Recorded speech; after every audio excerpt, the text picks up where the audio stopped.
जय मसीह की। परमेश्वर की हुजूरी में आप सबका स्वागत है। परमेश्वर का धन्यवाद करें आज के सुंदर दिन के लिए जो उसने हमें दिखाया। आज हम उसकी हुजूरी में बढ़ेंगे और जानेंगे कि परमेश्वर का वचन आज हमसे किस रीति से बात करता है। हम सभी जानते हैं कि परमेश्वर ने इस संसार की रचना की और हम सबको जीवन दिया। उन्हीं की कृपा और उनके प्रेम के कारण आज हम जिंदों की ज़मीन पर जिंदा हैं। और बाइबल में बार बार ये बात कही गई है कि परमेश्वर के प्रति आज्ञाकारिता के साथ रहना हमारे जीवन के लिए एक अनिवार्य कार्य है। फिर भी हम देखते हैं कि जब जब हम कुछ अच्छा करना चाहते हैं तब तब हमसे गलत हो जाता है। हम जितना उसकी पवित्रता में बढ़ना चाहते हैं, हमारी किसी न किसी गतिविधि के कारण ऐसा हो जाता है कि हम अपनी पवित्रता खो बैठते हैं। हम सोचते हैं कि अपने जीवन में प्रभु के प्रति आज्ञाकारी रहें, लेकिन हमारे किसी न किसी काम की वजह से ऐसा हो जाता है कि हम उस आज्ञाकारिता से दूर चले जाते हैं। उत्पत्ति की पुस्तक में भी लिखा हुआ है कि परमेश्वर ने मनुष्य को इसलिए बनाया कि वो उसके साथ संगति कर सके, और उसने आदम और हवा की रचना भी इसीलिए करी, और वो उसके साथ संगति कर भी रहे थे। लेकिन अचानक ही एक दिन ऐसा होता है कि शैतान सांप में समाता है और वो हवा को बहका देता है। और जो आज्ञा प्रभु की तरफ से मिली थी, हवा उस आज्ञा को पूरी ना करते हुए शैतान के बहकावे में आ जाती है और उस फल को खा लेती है जिसको खाने के लिए प्रभु ने मना किया था।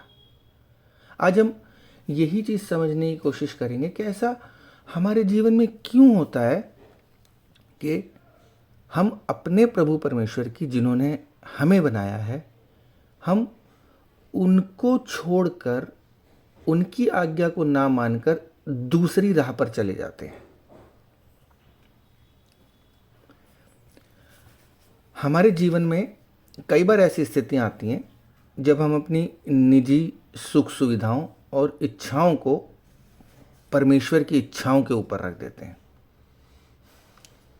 जब हम अपने स्वार्थ को और सांसारिक आकर्षण को अपने प्रभु से अधिक महत्व दे देते हैं, तब हम अपने प्रभु की आज्ञाओं के विमुख हो जाते हैं। बाइबल में लिखा है, पहला यूहन्ना 2 अध्याय उसके 16 पद में, क्योंकि संसार की हर वस्तु, शारीरिक अभिलाषा, आंखों का आकर्षण और जीवन का अभिमान, ये सब पिता की ओर से नहीं है बल्कि संसार से है। यही आकर्षण हमें परमेश्वर से दूर कर देता है और हमें उनकी आज्ञाओं का पालन नहीं करने देता। हम उदाहरण के लिए बाइबल में एक कहानी है याकूब की। हम याकूब से इस बात को समझने की कोशिश करेंगे। याकूब को परमेश्वर की तरफ से आशीषें प्राप्त थी, लेकिन जब उसने अपने स्वार्थवंश होकर अपने भाई एसाव का अधिकार छीनने का प्रयास किया, तब उसे बहुत सारी प्रॉब्लम्स फेस करनी पड़ी। बाइबल का ये पैसेज हमें दर्शाता है कि जब जब हम परमेश्वर की इच्छा के विरुद्ध अपनी इच्छाओं का अनुसरण करते हैं, तब तब हम परमेश्वर की आज्ञाओं के विपरीत चले जाते हैं और अपने जीवन में बहुत सारी प्रॉब्लम्स को इनवाइट कर लेते हैं। इस कहानी में याकूब परमेश्वर की तरफ से प्रतिष्ठित था, लेकिन याकूब को एक संसारिक आकर्षण ने प्रलोभन दे दिया कि उसे बड़प्पन लेना है। हालांकि वो छोटा भाई था, लेकिन वो चाहता था कि मैं बड़प्पन ले लूं। तो जब जब हम संसारिक आकर्षण की तरफ आकर्षित हो जाते हैं, तब ही हम प्रभु की आज्ञाओं के विरुद्ध चलना शुरू कर देते हैं। दूसरी चीज, शैतान हमें प्रलोभन में और प्रभाव में फंसाने की कोशिश करता है। बाइबल बताती है कि शैतान जो है वो बहुत ही धोखेबाज है और वो हमें परमेश्वर से दूर करने का हर संभव प्रयास करता है। उत्पत्ति 3 अध्याय उसके पहले पद में लिखा है कि शैतान ने हवा को धोखा दिया और उसे ईश्वर की आज्ञा का उल्लंघन करने के लिए प्रलोभित किया।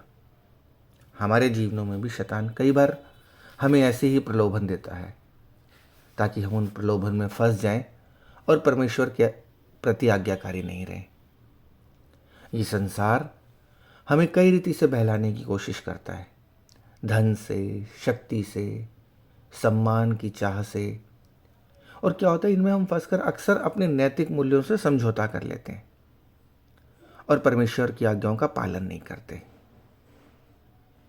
उदाहरण के लिए समझें, अगर जैसे सपोज कोई बिजनेसमैन है और अगर उसे एक इंटरेस्ट हो रहा है कि मुझे ज़्यादा से ज़्यादा प्रॉफिट कमाना है, तो कई बार क्या होता है कि वो ज़्यादा प्रॉफिट कमाने के लिए गलत तरीकों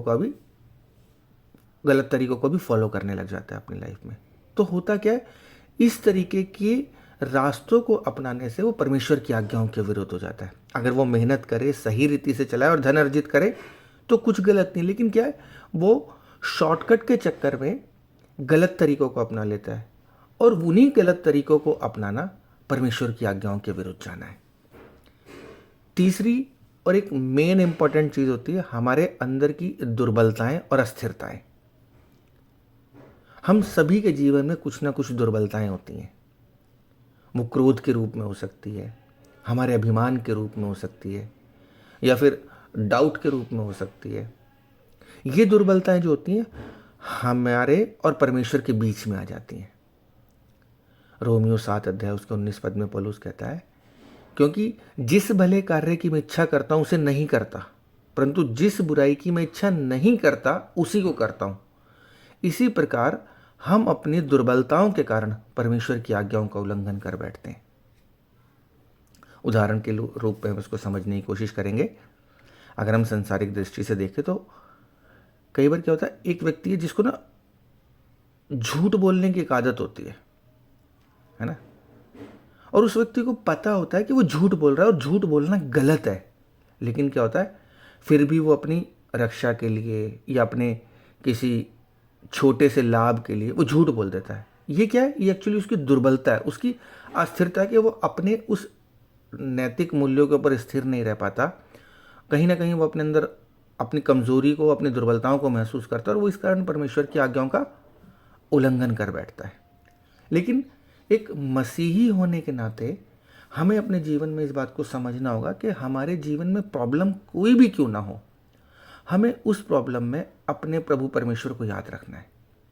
क्योंकि जब भी हम किसी भी शॉर्टकट को अपनाते हैं और परमेश्वर के विरुद्ध हो जाते हैं, तो वो हमें शॉर्ट टर्म में प्रॉफिट तो गेन हो जाता है उसका, लेकिन उसका इम्पैक्ट बहुत बड़ा हो जाता है। उसकी जो रेपुटेशन होती है वो हमारी लाइफ में बहुत गुना बढ़ जाती है। ठीक इसी तरीके से याकूब के जीवन में भी हुआ। याकूब बाइबल में उन व्यक्तियों में से है जिनके जीवन में परमेश्वर का एक विशेष उद्देश्य था, लेकिन याकूब ने अपने भाई एसाव के आशीर्वाद को, जो उसे ब्लेसिंग मिली थी परमेश्वर की तरफ से, उसको छल से प्राप्त करने का प्रयास किया और उसकी इस धूर्तता के कारण उसे कई सारी समस्याओं का सामना करना पड़ा। क्योंकि बाइबल तो हमें यह बताती है कि तू अपनी समझ का सहारा ना लेना, संपूर्ण मन से यहोवा पर भरोसा रखना, तो वो तेरे लिए एक निश्चित मार्ग निकालेगा। लेकिन याकूब के जीवन में क्या हुआ, उसने प्रभु पे भरोसा नहीं रखा, लेकिन उसने अपनी चालों को चलना शुरू कर दिया और अपने भाई के उस बड़प्पन को हड़पना चाहा जो प्रभु परमेश्वर की तरफ से नहीं था। और जब हम अपने जीवनों में ऐसा करते हैं तो हमारे जीवनों में अक्सर से पेशतर बहुत सारी प्रॉब्लम्स आ जाती हैं, बहुत सारी समस्याएं हो जाती हैं। और यही सब कुछ याकूब के जीवन में भी हुआ जब उसने परमेश्वर की आज्ञा का उल्लंघन किया और धूर्तता से अपने बड़े भाई के उस बड़प्पन को हड़पने की कोशिश करी।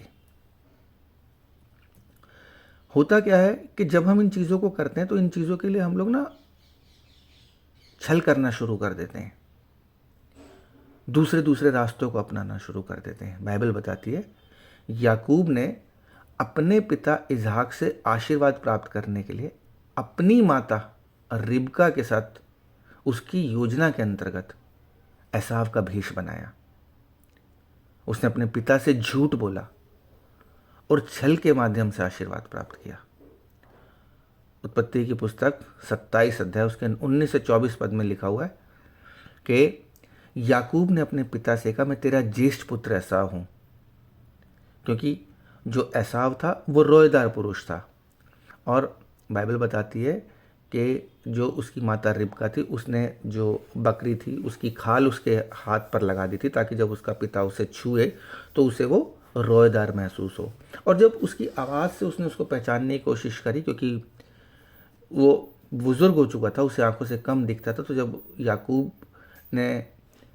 याकूब से उसके पिता ने कहा, क्या तू एसाव है? तो उसने कहा, हाँ मैं तेरा ज्येष्ठ पुत्र एसाव है। इस प्रकार उसने अपने पिता से झूठ बोलकर आशीर्वाद प्राप्त किया, जबकि परमेश्वर की योजनाओं में इस प्रकार का छल नहीं था, क्योंकि परमेश्वर पवित्र है और वो यही उम्मीद करता है कि जैसा मैं पवित्र हूं वैसे ही तुम भी पवित्र बने रहो।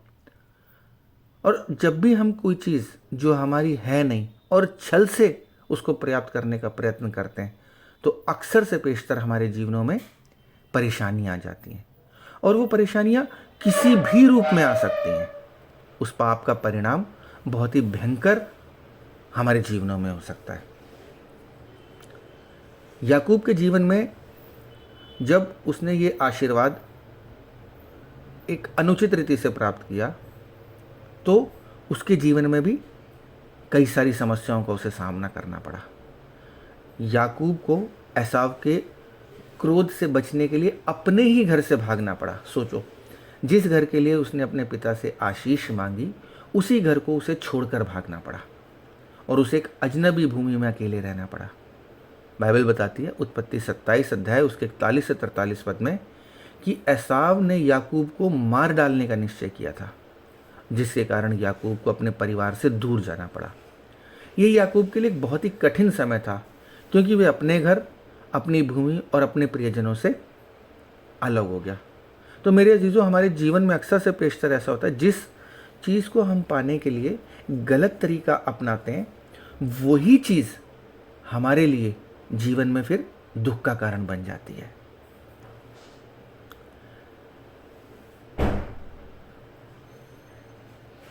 उत्पत्ति 29 अध्याय उसके 21 से 25 पद में लिखा है, जब याकूब ने अपनी पत्नी राहेल से विवाह करने का निश्चय किया, तो उसके मामा लाबान ने उसे धोखा देकर उसकी बड़ी बहन लिया का उसके साथ विवाह करवा दिया।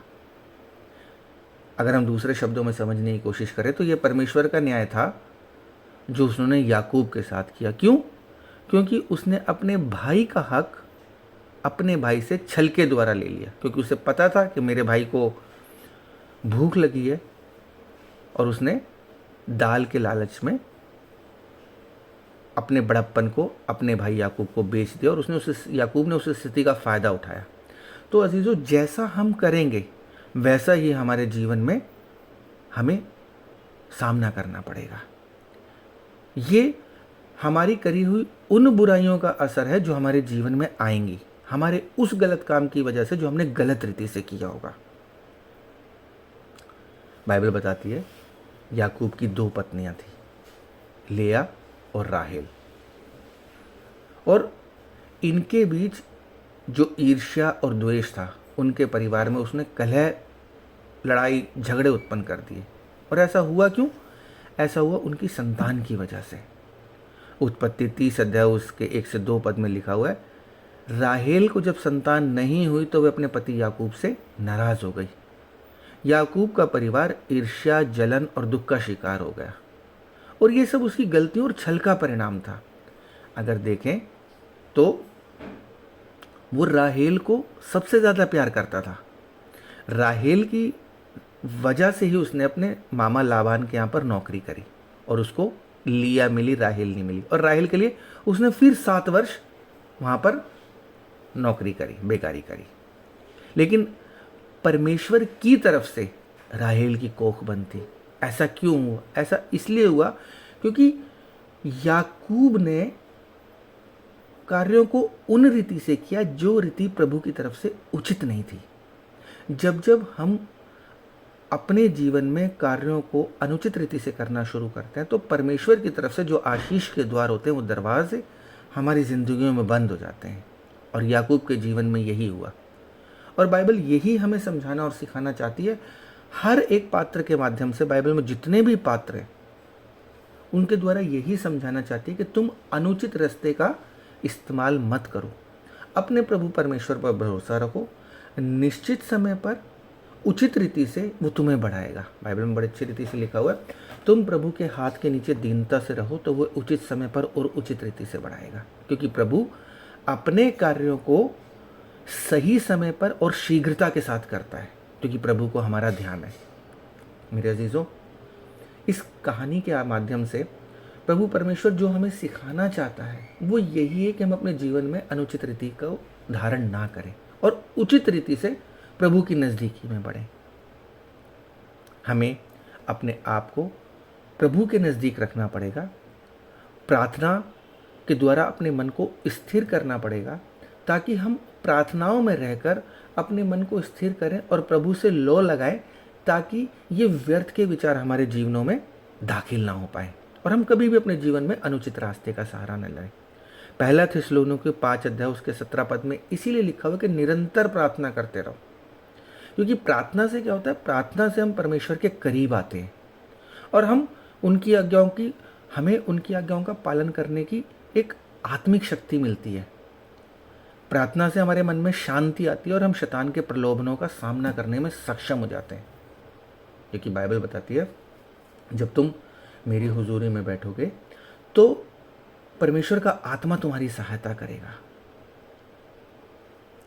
याकूब का जीवन एक स्थिर और शांतिपूर्ण जीवन नहीं था, वह हर समय एक डर और असुरक्षा में जी रहा था। उत्पत्ति 32 अध्याय उसके 9 से 12 पद में लिखा हुआ है, याकूब ने परमेश्वर से प्रार्थना की कि वह उसके भाई एसाव से उससे बचाए, क्योंकि एसाव का सामना करने से उसको डर था। उसके मन में ये डर था कि जो कुछ उसने अपने भाई के साथ किया है उसके परिणाम स्वरूप भाई उसे मार डालेगा। बाइबल का ये वचन हमें बताता है कि जब तक उसने प्रार्थना नहीं करी थी याकूब ने, उसके मन के अंदर ये भय था, ये डर था कि उसका भाई उसे एसाव मार देगा, क्योंकि जो बुराई उसने अपने भाई के साथ करी है वो उसका बदला उससे ज़रूर लेगा। लेकिन बाइबल बताती है कि जब उसने प्रभु से प्रार्थना करी तो प्रभु ने एसाव के मन को बदला। दूसरी चीज़, जब हम बाइबल का अध्ययन करेंगे और उसे अपने जीवन में लागू करेंगे तो परमेश्वर का आत्मा हमारे बीच में कार्य करने लगेगा, क्योंकि प्रभु का आत्मा ये चाहता है कि हम सब पवित्र बने, प्रभु के प्रति आज्ञाकारित बने और उस सिद्धता में चलते जाएं जिस सिद्धता में वो हमें देखना चाहता है।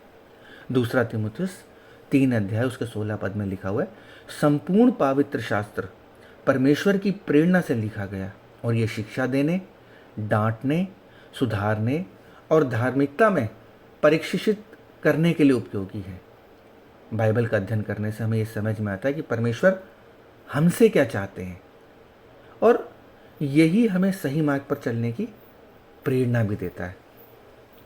उत्पत्ति 32 अध्याय उसके 24 से 30 पद में लिखा है, याकूब का परमेश्वर के दूत के साथ संघर्ष होता रहा, जो कि एक आत्मिक संघर्ष का प्रतीक है। जब हम प्रभु के वचन को पढ़ते हैं और प्रभु का वचन हमसे बातें करता है तो क्या होता है, हमारे अंदर एक आत्मिक संघर्ष उत्पन्न होने लग जाता है, क्योंकि जो चीज़ें हमने करी होती हैं प्रभु का वचन हमें बताता है कि ये आपने गलत किया और प्रभु की इच्छा ये है और आपको प्रभु में ऐसे करना है। तब हमारे अंदर जो एक आत्मिक संघर्ष पैदा होता है, फिर हम प्रभु की बातों को अपने जीवन में फॉलो करने लग जाते हैं और फिर प्रभु की आशीषों के दरवाजे हमारे जीवन में खुल जाते हैं। बाइबल बताती है जब याकूब ने उस दूत के साथ पूरी रात संघर्ष किया तब जाके उसको ब्लेसिंग मिली, और ये याकूब के जीवन का एक महत्वपूर्ण मोड़ था जहां उसने अपने पापों से पश्चाताप किया और परमेश्वर के साथ एक नई पहचान प्राप्त की। और बाइबल बताती है कि तब उसे इज़राइल नाम दिया गया। फिर याकूब उसका नाम नहीं रहा, परमेश्वर ने उसके अंदर एक आत्मिक बदलाव दिया। आत्मिक संघर्ष के बाद इज़राइल का मतलब है परमेश्वर के साथ संघर्ष करने वाला। और जब उसने परमेश्वर के साथ संघर्ष किया तब उसको प्रभु की तरफ से आशीर्वाद मिले। तीसरी चीज है संगति का महत्व। एक कहावत है, जैसी संगत वैसी रंगत।